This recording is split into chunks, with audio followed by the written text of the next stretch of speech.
and welcome everyone. I am 𝗦𝗽𝗀𝗀𝗀. I have with me Adity and Shobhit, and today we'll be talking about resiliency and the new agentic capabilities that will help end users discover the gaps in resiliency and also mitigate them. So when we talk about resiliency,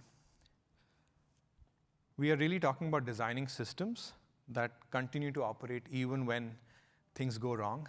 And in the real world, failures are not an exception, they are expected. These failures can happen at different levels.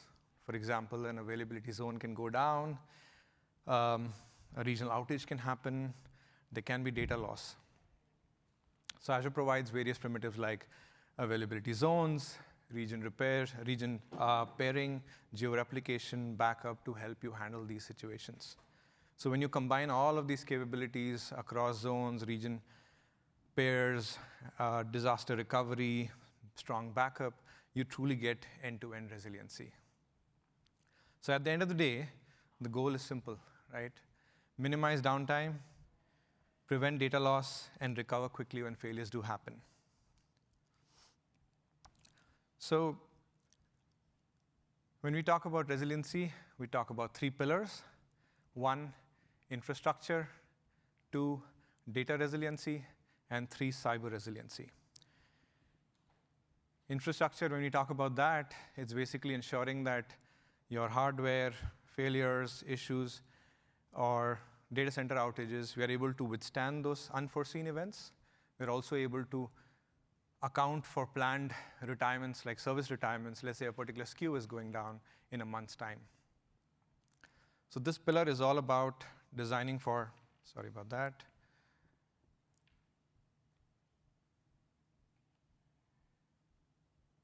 So this pillar is all about designing systems to handle those kind of failures. Then you have data resiliency, basically maintaining data integrity, availability, recoverability at all times. It's making sure that your critical data has a certain RPO and RTO, and we are able to recover from any failures that happen. Azure Backup is one such example that allows us to do that in Azure. And finally, cyber resiliency. Even the best of defenses that we have on our IT systems, cyber attacks like ransomware do happen. So how do we make sure that we have immutable backups, we have isolated recovery environments, and we are able to recover from attacks when attackers come and strike our data systems and environments.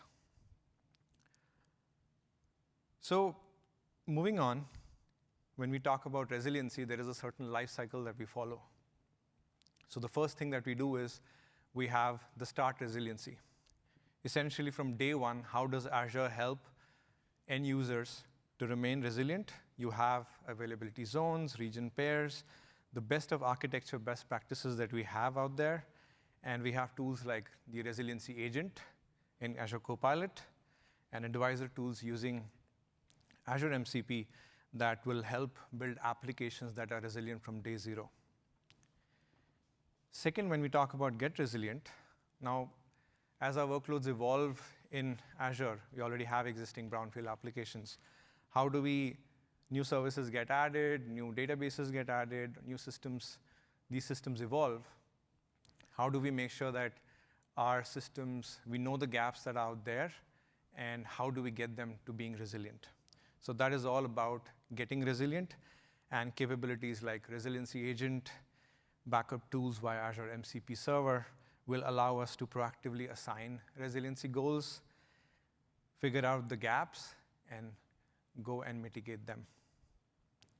And we also have capabilities like Azure Advisor, AI-powered experiences. In a real-world application, we'll have tons of recommendations. So how do we really prioritize them? What is important, what is not? So that's where this particular capability comes in. And then finally, we have the stay resilient phase.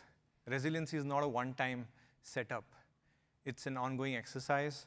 So capabilities like resiliency drills, recovery plans, service health, Azure Advisor will soon help you detect, monitor such things, and keep us stay resilient. So overall, if you think about resiliency, it's not just about surviving failures. It's about building systems that continuously adapt, learn, and improve over time. Now, at Ignite last year, if some of you are aware, we basically significantly expanded the scope and capabilities of our existing Azure Business Continuity Center, and we put in something called Resiliency in Azure.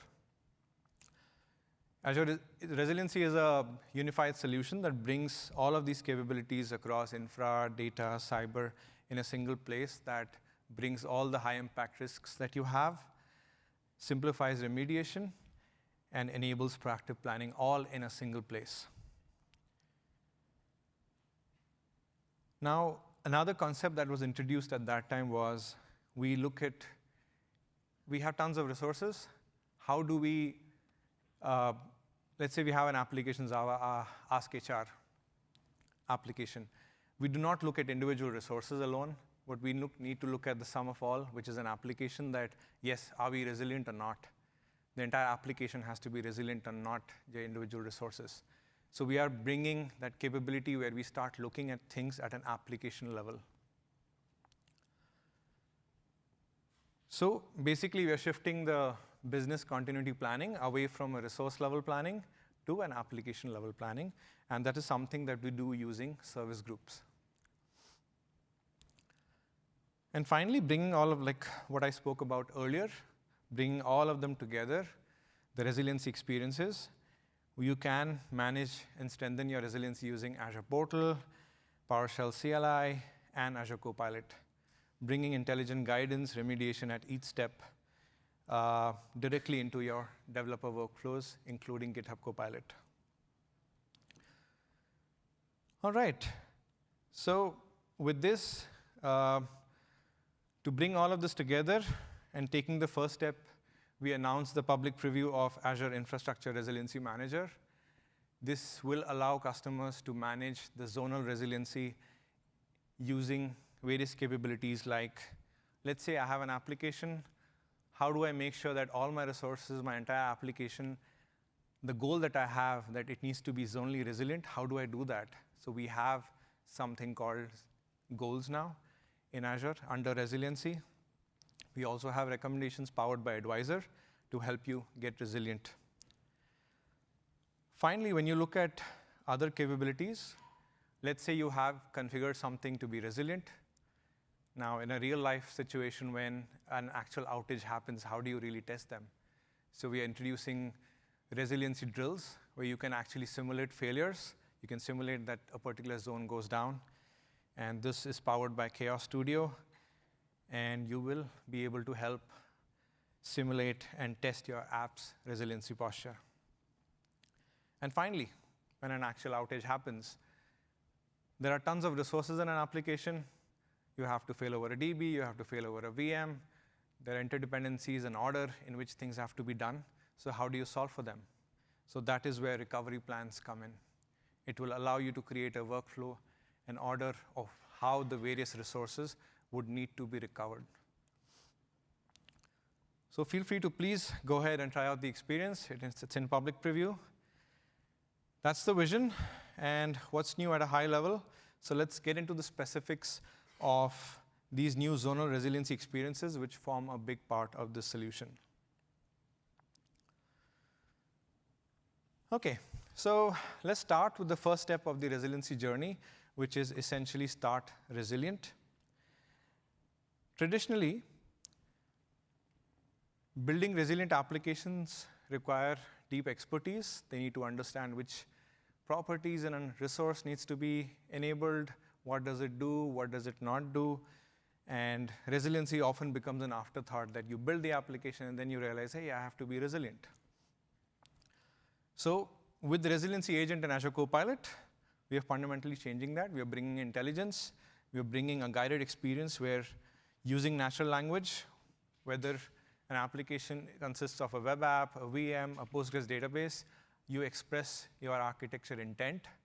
And the agent basically would convert that into zonally resilient templates just by looking at the intent that you have put into the chat. So let's move on to a demo of Start Resilient. Let's say I'm a cloud DevOps engineer. I've been tasked to create a new application, which is Java Payroll, which essentially is an application that would consist of something like a compute, let's say a VMSS, and it consists of something like a Postgres database. So how do I make it zonally resilient? So I am in Azure portal. I go to Resiliency. I click on Copilot on the top. It opens up the chat on the right. I will expand the chat on the right into a full chat experience. And what I will do is I will put in a prompt that basically says, create zonally resilient templates for me with my application sitting in EastUS into this resource group, Java Apps. I need a VMSS with 5 instances. I need a Postgres flexible server. And finally, all my connection strings, the passwords, all need to come from a key vault.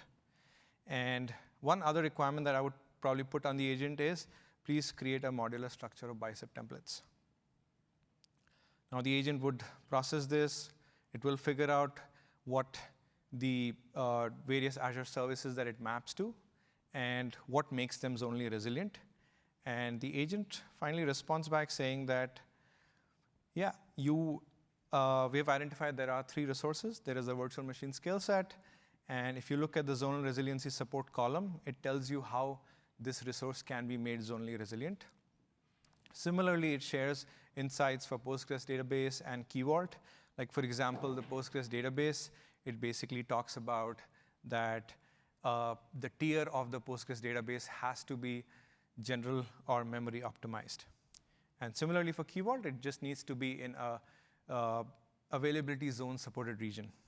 And since we also had a requirement of EastUS that this application needs to come up there, it also shares an insight that EastUS does support zone redundancy, as in it supports Azure availability zones. As we move forward into the chat response that comes from the agent, we also see what's next, as in what the customer can do next. And before that, let's click on a detailed report that the agent has created for us for better consumption and explaining what are the top recommendations. So you see on the top, it creates an overview of why you need to be zonally resilient, what is the impact of that. And as you move further down in the experience and the report that the agent has created, you also see recommendations at a per resource type level, as in what you need to do for, let's say, VMSS in this case. And you'll see multiple sections here. The first section on the top essentially talks about the top recommendations. For example, you will see that the VMSS, the guidance is that you need to spread the instances of VMSS across availability zones. You also need to make sure that your disks are zonally resilient. So to make sure that the VMSS as a whole is zonally resilient. It also shares towards the bottom alternate recommendations through ASR, how you can make it zonally resilient. Similarly, for Postgres database, it shares similar set of recommendations, and for Key Vault, it does the same. And towards the bottom, if you notice, there are some cross-cutting considerations and a summary checklist that you need to make sure that your application is zonally resilient. Now let's quickly hit the suggested prompt, which is to generate the bicep templates. As I hit that, it will share a bunch of details. Let's look at those details. It basically shares that I have created about these many bicep files. There's a main.bicep, which is the starting point. And then there's a bicep file as per our requirement earlier that you should create a modular structure for each resource type, like identity, network, key vault. It has created that. Along with it, the agent also shares deployment instructions, as in how do you use these bicep templates that have been created to deploy your zonally resilient application. Other than that, basically the crux of this entire response was creating those bicep templates. You can click on the attachment at the bottom, and let's expand this and see.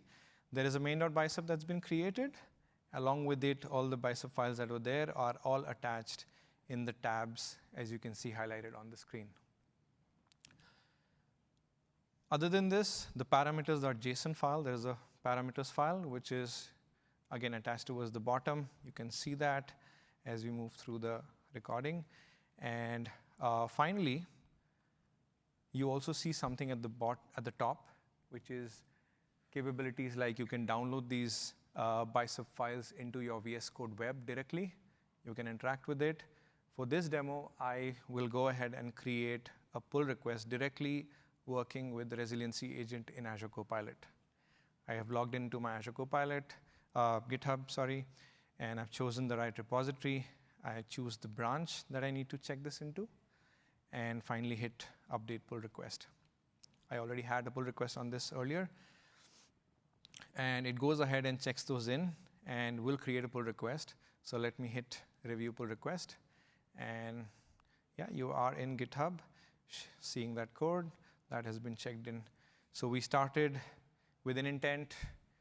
We described what we wanted in Resiliency agent without going into some other application or code editor, and we have checked in and created a pull request.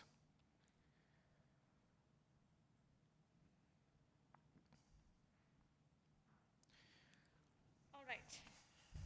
We just saw how you can use Resiliency agent to go ahead and start green and generate new zonally resilient infrastructure as code files from scratch, all from within Azure Copilot in Azure portal. However, I'm sure a lot of you live in your code editors, and not always are you starting from scratch. For your applications, you may have infrastructure as code applications, infrastructure as code already available, and you may have been updating it over a period of time. So how do you make sure that the applications that you are shipping are resilient from day one, and all the drifts that have accumulated over the period of time get addressed before the next deployment? Now that's where Azure Advisors tool in the Azure MCP comes into picture. Simply go ahead and configure Azure MCP in the AI coding agent of your choice, and you're all set. Whether you're using templates that are whether they are Terraform or ARM templates, simply using a single prompt, you can actually go ahead and scan your entire infrastructure code files against the advisor's recommendation catalog. It basically goes ahead and surfaces all the reliability risks, not just the zonal resiliency risks, but also other reliability risks, like retiring SKUs, as well as any other monitoring gaps, and any other risks that you may have in one single pass. You do not need to go ahead and scan it for each and every category separately. Also, doesn't stop there. It actually goes ahead and fixes all the issues that it identified. And all the changes that are there are available for you in line to go ahead and review and accept. So that way, nothing broken ever ships. And all of this without ever leaving your code editor. You can go from gaps identified to fix committed in a matter of minutes. Your code and your infrastructure is resilient even before it touches Azure. So that means you start green. You do not go ahead and fix it later. So let's see it in action. All right, so let's say I'm a developer working on the Java Commerce app containing resources like virtual machines and container registries. And we already have the ARM templates for those already authored. Now, as time passed, my system grew, and a lot of drifts accumulated. Now, I see that my configurations have gone stale. My SKUs have fallen behind. Now, there are a lot of resiliency gaps that are existing in my code, which is hard for me to catch. Now, how do I make sure that what I am shipping is resilient before the next deployment? Let me show you. All right, so I have here my VS Code open, and within this, I have already gone ahead and configured my Azure MCP server.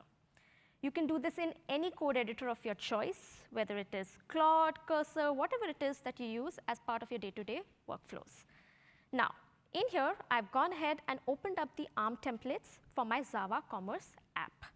One for a virtual machine, and the other one for a container registry. Now I'll go ahead and open up the GitHub Copilot, and in that, I'm basically going to ask it to go ahead and check for reliability issues and go ahead and fix it. Now behind the scenes, it calls on the Azure Advisor tools, which goes and scans my infrastructure files to see if there is anything that needs to be changed. Now I see here that it has found 2 issues. It has seen that my container registry that I'm using is of basic SKU, and it actually recommends me to go ahead and upgrade that to a premium SKU so that I can go ahead and unlock geo-replication, availability zones, and private endpoints. Now, if you see the first issue that it has identified here, that's an interesting one. You see that it has identified that the virtual machine that I am using is actually using an F series that is retiring soon.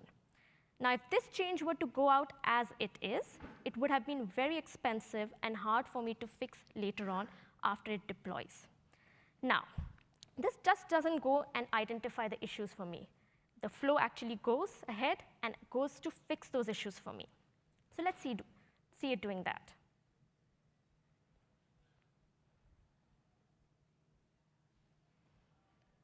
Now, as you can see, it has gone ahead and upgraded my container registry from the basic to the premium SKU, as well as it has recommended a replacement SKU for my virtual machine. Both of these issues identified as well as fixed in one single pass. Sorry about that.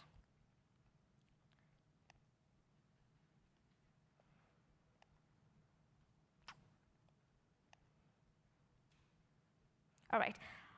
Basically, you can actually go back and see all the code changes in line, and you can actually review those to see whether or not you want to keep them or not keep them. So you also get the opportunity to review those and only keep the changes that make sense for you. So all in all, using a single prompt, you are able to actually go ahead and scan for all issues across your infrastructure code.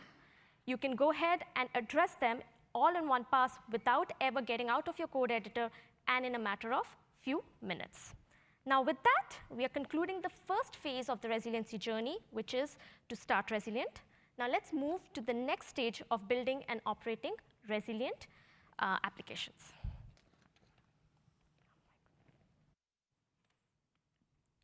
Yeah, so now we talk about the next stage, that is getting resilient. We all have applications already hosted on Azure, and now how do we ensure that the applications already hosted, they are resilient as well? Let's get started. Now, if you recall, we had talked about the 3 pillars, the infra, data, and cyber. We are going to talk about how do we make brownfield applications already deployed on Azure zonally resilient. For this, what we are going to do is that we are going to have service groups which would contain the resources within an application. We are going to analyze that what is the posture of the resources within the service group itself, and then via the resiliency agent, we are going to make the application zonally resilient. We all know that if we want to do this manually, it is complex and time-taking. In this demo, we will look at a Java Ask HR application, which has a virtual machine and a PostgreSQL flexible server database. We are going to check the posture and then make it zonally resilient. Let us get started. We go to Azure portal, navigate to the resiliency blade. The starting point is creating a service group. We create a service group with the help of Azure Copilot. The chat is initialized, and we will be creating a service group. Now, for creating a service group, either you can give the resource IDs or use criteria like a resource group, a subscription, or a particular tag to help Copilot identify what are the resources that you want as part of your service group. As you can see, it has also given us an example as well that how do we need to create the service group. We are going to use the prompt. We will use the tag Java Ask HR application, give it the name of the service group as well, which we want to create, the name of the service group being Java Ask HR. With the tag, we run an ARG query, as you see highlighted. It has discovered 2 resources, one a virtual machine, Another one, a PostgreSQL flexible server, which matches our criteria. We will now be creating a service group. We use the prompt, and we create the service group. In this demo, we have used a VM and a PostgreSQL flexible server. You can use an AKS cluster with a Cosmos DB as well. As you can see, in the service group, we have added the virtual machine and the PostgreSQL flexible server. We would definitely want to verify if these two resources have been added to the service group or not. We click on the link. We navigate to the service group blade. We go to the members blade. And here we can see that both the resources have been added to the service group, that is one VM and one PostgreSQL flexible server.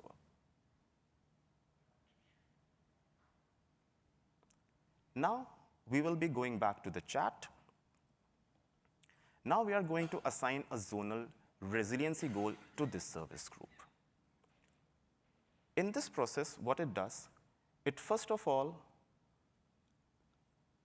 checks to assign this resiliency goal.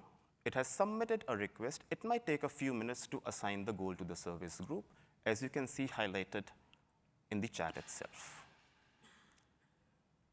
Once the request has been submitted, after some time, we are going to check if the goal was assigned to the service group or not. We check the status of the request. And it tells us that now the goal has been assigned to the service group that we had created previously, the Java Ask HR application. Now, as you can see, we are going to check the posture if the resources within the service group as itself, are they aligned with the goal of zonal resiliency or not? We check the posture. So this would check the posture of the virtual machine and the PostgreSQL flexible server database. It tells me that both the resources within the service group, they are not zonally resilient.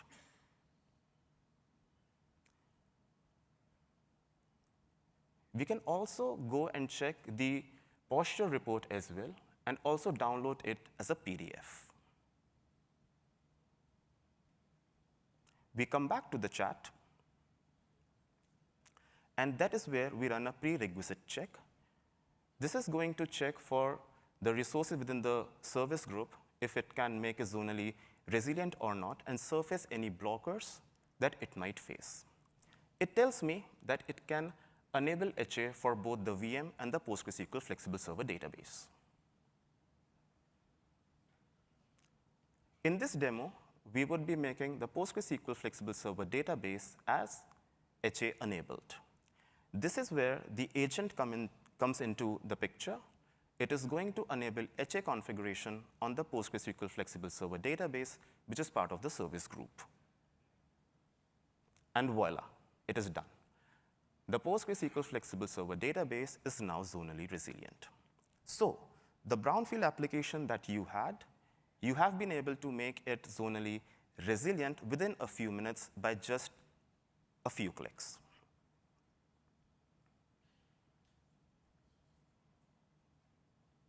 Now, we move on to the other two pillars, that is the data and the cyber resiliency. Let us say that you have the same application, that is the Java Ask HR application. It is now zonally resilient, but is it compliant on the other two pillars as well? Is your application data and cyber resilient as well? This is where the Azure MCP server within the VS Code comes into the picture. It helps you configure vaulted backups and configure protection for your PostgreSQL flexible server database to protect it against any ransomware attacks, and also for compliance with long-term retention of backups up to 10 years. Now let us go to the demo. In this demo, we would be creating vaulted backups for the PostgreSQL flexible server in VS Code using the Azure MCP server.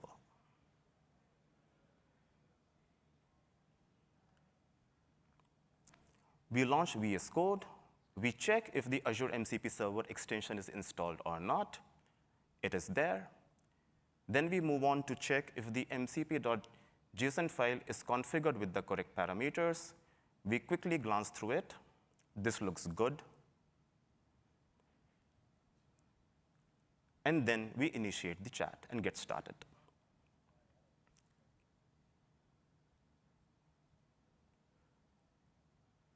In the chat, we are going to check that for our Java Ask HR application, is there any, before that, we do need to start the Azure MCP server. The Azure MCP server would be started.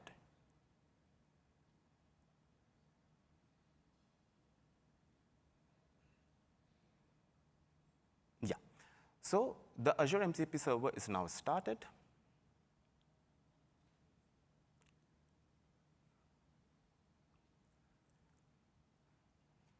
We check if for our Java Ask HR application, if there is an unprotected PostgreSQL flexible server database, which is not being protected via Azure Backup, we send it as a prompt. It runs an ARG query to check if there are PostgreSQL flexible servers which are not protected via Azure Backup. The query is run. It returns that we have the Java Ask HR DB, which is not protected. It also gives me the resource group name and the location where the instance is located. Now, in the chat itself, I give it the command or the prompt to configure protection for the Java Ask HR DB. For configuring backups, you need a backup vault and a backup policy in the same region as the PostgreSQL flexible server. It finds a backup vault and a backup policy already present in the region itself. It creates a protected item to protect the PostgreSQL flexible server database that we have. It uses the existing Java vault and the PostgreSQL daily backup policy. It gives a name to the protected item as well. You can see the name on the screen.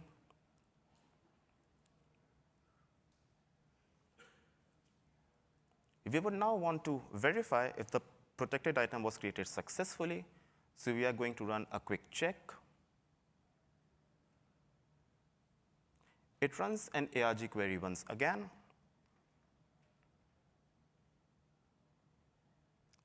And it confirms that the protected item was created successfully and our PostgreSQL flexible server is now protected.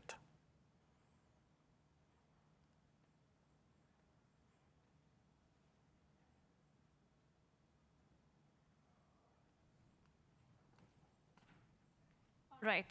So earlier in the session, we saw how Resiliency Agent helped you go ahead and create a service group for the Ask HR app, define a zonal resiliency goal, and then address the identified gaps. Now, in real world, your application can have hundreds of reliability gaps. And these consist of not just zonal resiliency gaps, but also other gaps, like, for example, retiring SKUs, as well as monitoring gaps, all of which put your application at risk.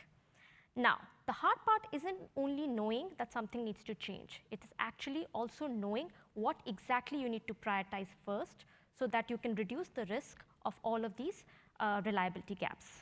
Now, this is where Azure Advisor AI-powered experience comes into picture. It uses intelligent AI-powered prioritization logic to help build a custom personalized action plan for you so that you can run with it immediately.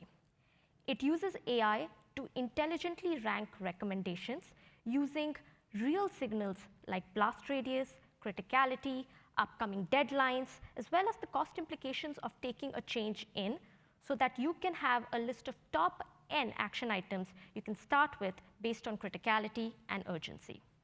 Now, for each of those action items, you can also go ahead and track the completion progress rate, which means you know exactly what has been completed and what is still exposed. You can also go ahead and actually download the custom action plan for each of the workflows. And for each of those, it will exactly tell you what it is that you need to do in the next 30 days versus what can come in later. So you can basically work with your teams and track how the work needs to be done. And finally, landing soon, we have the AI-powered resource level prioritization, which will actually take this all even a step further. For each of the recommendation, Advisor will rank specifically which resources you need to start your fix with, because we know that typically for every application you have hundreds of resources. This will take into account live signals from your environment. So basically, if you have an HA goal set up for your application, or if a particular resource is impacted by an active service health event, or for example, even if there is a prod or a non-prod distinction, all of these are factors that will be taken in to basically help you prioritize which are the instances you need to start with. So not only would you now know which are the issue types you need to prioritize, you also know exactly which resources within those issue types you need to get started with first. Now let's see this in action.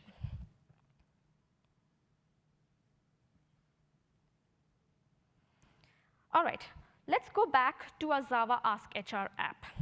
Now some time has passed, and the application that started off with a virtual machine and a Postgres DB has grown into an internal HR chatbot, which runs on app services with storage accounts, Cosmos DB, Redis Cache, and a lot of other Azure services.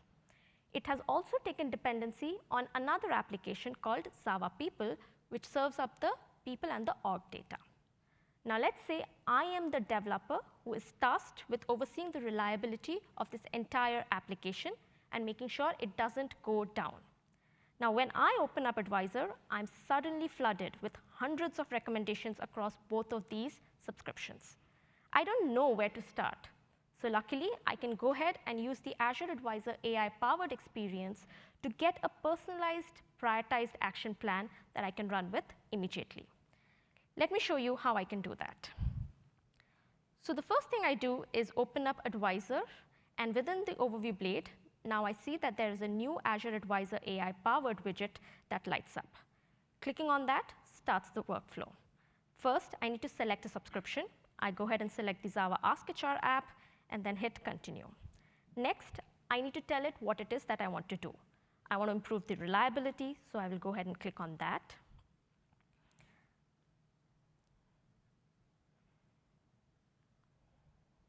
Now I can, sorry about that. Let's get started again. All right. So we have the new Azure Advisor AI-powered widget that has lighted up under the Overview tab in Advisor. You can go ahead and select a subscription to begin with. We start with the Java Ask HR app. Next, you can go ahead and provide it the prompt. So we want to improve the reliability, so we will go ahead and select that particular prompt.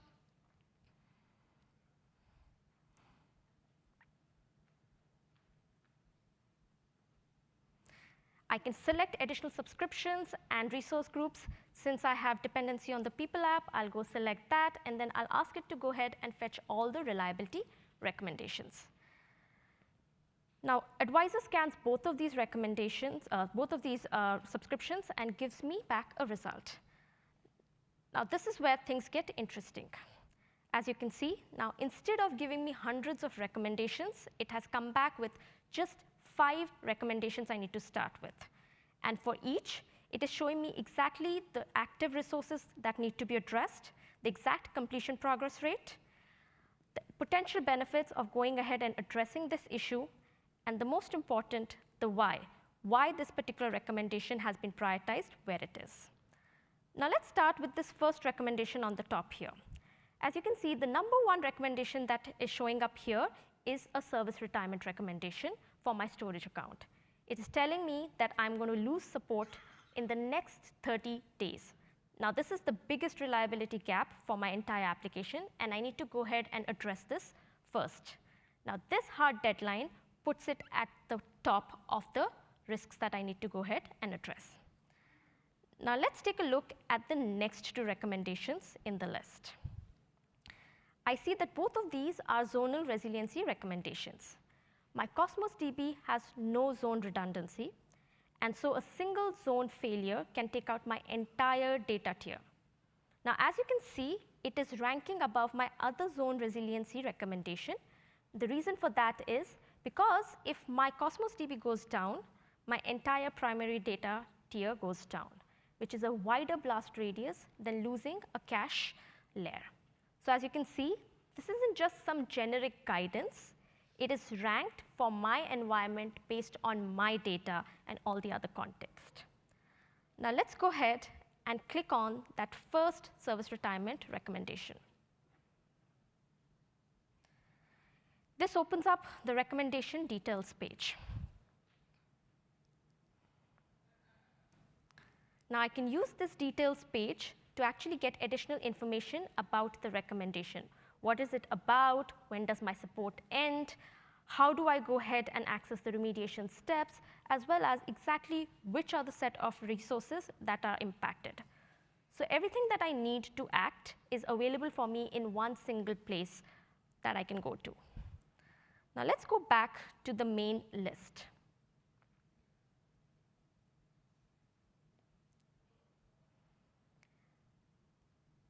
At the bottom here, you see that there's an action plan, and it's broken down into the short, mid, and long term.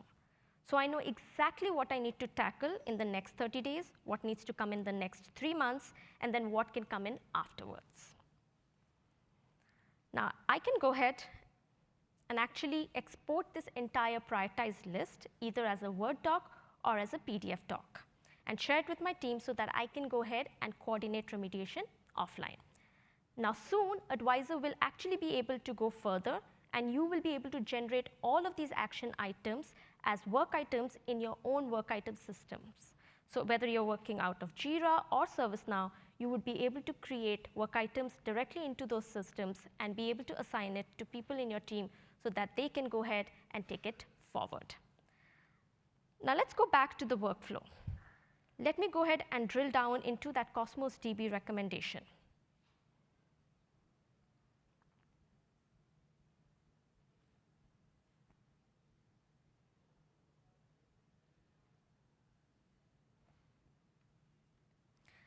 Now, as you can see here, Advisor is showing me the specific list of resources that are affected that I need to go ahead and address.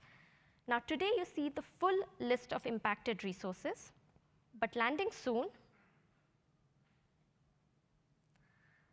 this list is actually going to be individually ranked in the order of priority. So we understand that for customers, it is hard to be able to prioritize amongst a large number of resources that make up your application. So now we will be leveraging those live signals from your environment to tell you exactly which ones are the ones that you need to prioritize first to reduce your risk the maximum. All right, so to wrap up, in under 2 minutes, we went from hundreds of recommendations that you would typically see to a list of top 5 recommendations that you can get started with, along with an action plan that is specific to your environment. We are going ahead and actually going to be refining this experience even further. Also, we are going to be bringing the resiliency flows as well as the advisor flows more closer together so you are able to manage the end-to-end resiliency for your application in one seamless flow. And now with that, I'm very happy to announce that this experience is starting limited preview today, and we do have a few spots available. So if you would like to sign up, please meet us after the session, and we can help you get set up. Now let's move on to the next phase of our journey. All right, so in this session, we went through the start and the get resiliency phases of the resiliency journey. Now the last part of the journey, which is extremely important step, is the stay resilient. A critical part of staying resilient is to make sure you're validating that the resilience is what you think it is. And this is where Azure Chaos Studio Workspaces comes in. Every Azure customer believes that they are resilient until and unless an availability zone goes down, your AI workloads silently degrade, or a throttling cascades down to take out checkout during Black Friday. Today at Build, we are happy to announce the launch of Chaos Studio Workspaces in public preview on June 11th. It is a complete reimagining of the experience with application-centric workspaces, new scenarios, and a new agentic service. Now you can go ahead and rehearse all the outages that you actually fear. Now with that, we are towards the end of our session. Thank you for joining us today, and we'd now love to open it up for Q&A.